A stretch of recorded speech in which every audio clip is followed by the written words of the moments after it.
Next, or perhaps the last film in this collection, last but not least, we have another feature film, again on the second disc of this double disc Blu-ray set. And this is another feature-length work. It's described as being approximately 77 minutes. It's also described as being from the year 1965, starring Philippe Avron and Mireille Nègre and others. And it is also written and directed by Albert Lamorisse. And this is the film. And once again, please pardon me for my very poor pronunciation of the French language. But this is Fifi la Plume, or as it's known in English, Circus Angel. So, Circus Angel. And in fact, the French title, Fifi la Plume, I understand could be, well, it's very different from the English title, Circus Angel. So, Fifi la Plume, and making reference to wings and feathers, and the main character, Fifi. Now, this is the Philippe Avron character. And this is very important because we understand, if we were to think about the plot or story structure of this enchanting and very wonderfully quirky film, we understand that we have this main character we meet immediately, who seems to be this petty thief, and engaged in thievery almost immediately, but then trying to evade getting caught, he runs into this nearby circus troupe. And the circus troupe provides a type of solace and also potential for romance. There's the possibility of love in the air, but also to be a member of the troupe.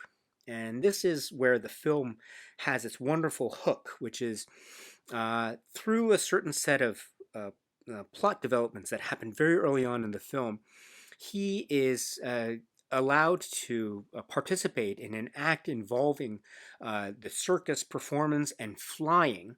And part of that, too, involves a person having large wings affixed to one's back in order to have the appearance of having wings to be able to fly in these circus performances. Well, in an interesting set of developments, we find out that this young thief that we meet at the very start not only has these wings affixed to his back, but they are installed in a way that they, in effect, become part of his body, so that he is able to then, after getting used to the situation, which is quite new for him, he decides to try his hand out in seeing if he can actually use these wings to fly. And lo and behold, what we have is the start of a set of, say, scenarios and adventures involving our young hero or anti-hero with wings able to fly, and getting into these whimsical, madcap, funny and humorous adventures or sub-adventures involving more maybe petty thievery, maybe mistaken identity. There's a lot to do with clocks and cuckoo clocks. There's also a great love triangle involving Fifi, the young thief, the young hero or anti-hero. And I mentioned anti-hero, but there is a lovable, roguish quality to him, is kind of innocent buffoon in a way that is very maybe lovable at the same time. You can't help but really root for this person on the one hand, and then also his affections towards another member of the circus troupe, this young woman, and whether or not she will reciprocate such affections or not becomes another part of the story, and also involving another member of the circus troupe, thus creating this love triangle, which is really great as well. And that also showcases another aspect of the character of our young hero, allowing for moments of where he wants to get to know these other people and trying to create a sense of sort of intimacy and bonds and friendship that may be tested as the film progresses, but they are still always there and they're still ever present, as well as creating the sense of the fantastic and the fantasy. That being the scenes involving flight and the use of wings. Fifi flying, our young hero flying across through spaces of the circus troupe, or flying across the sky, and mistaken identity, or other meeting other people, maybe being confused for being an angel at some points. And running into other characters along the way. So this becomes this type of scenario or sketch comedy-like film with this wonderful conceit of the winged hero that is able now to fly and getting into these madcap adventures that are ranging from, say, the comedy of the petty thief scenarios, and also love, or the potential of love, and also mistaken identities involving images of religion and angels, and also the circus troupe aspect, and also flight and flights of fancy, and in a mix of comedy and humor and warmth and style. This is a really fascinating film for a number of reasons, I think. First of all, if we think about this film, Albert Lamorisse, it's another film in the Albert Lamorisse canon. It is a feature-length film, much like an earlier work which is called Stowaway in the Sky in English. But if we think about maybe some of the similarities that could be said to be present here with other films, there could be this idea of bonds between people, or bonds between human beings and, say, other living beings. We've seen bonds forged, very strong ones, between, say, the young boy in Bim the Donkey, or the young boy in the Red Balloon, etc., or the young boy in White Mane. And we've seen some interesting and I think equally potent and intimate bonds forged between, say, the grandson and the grandfather in the earlier film, the feature film. And now one can say that there are other bonds that are being formed here as well, that between, say, the young woman and the young man, which is a very key, or one of the key components of this film, Circus Angel. But at the same time, even in that context, one can say that there are some differences. I mean, here we're going into a little bit of a romance film angle, which arguably we haven't necessarily seen in other of the Albert Lamorisse films up to now. So in that way, this is taking an interesting turn that is both similar and yet unique to this film in the context of Lamorisse's style and cinema filmography. So that's an interesting development here. Also, what's interesting is, as I mentioned before, we've seen instances where the films of Lamorisse could be said to be maybe doses of documentary style, or quote-unquote reliance on actual moments of, say, his biography, or moments of the landscape, as we've seen in Stowaway in the Sky, quote-unquote footage that could be said to be documentary, actual capturing of the wildlife using the camera technology, or maybe aspects involving borrowing from his own family. His son, Pascal Lamorisse, appears in a number of his works as well. So there is a type of biographical, or quote-unquote real element that is mixed in with the fantasy, that is mixed in with the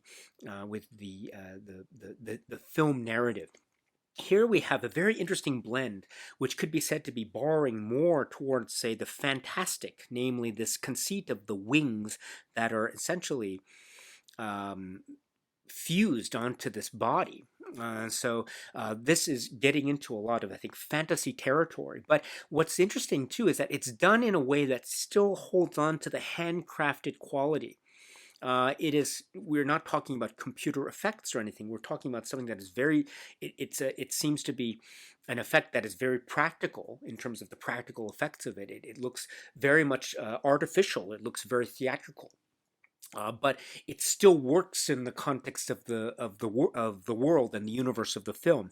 And so we have this idea of something that is very obviously a theatrical and very evidently artifice, but it's done in a way that is still engaging and still in keeping with the spirit and dynamism of the film. So It's an interesting way that the balance is now shifting. Maybe one could say shifting in favor of the fantasy element, but none of the earnestness is lost.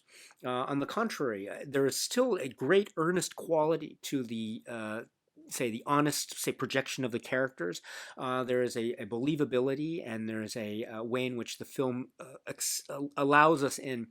It relies perhaps a lot on it does rely on dialogue a little bit more than some of the other works in terms of an explanation of why these wings are doing what they are doing. But it still then also relies on maybe less dialogue driven scenes, but more scenes that are very much visual in quality. Again, there is a type of silent film aesthetic that is also involved here that could be said to be very much in keeping in terms of the continuity of the cinematic style of Lamorisse that we've seen in his other films.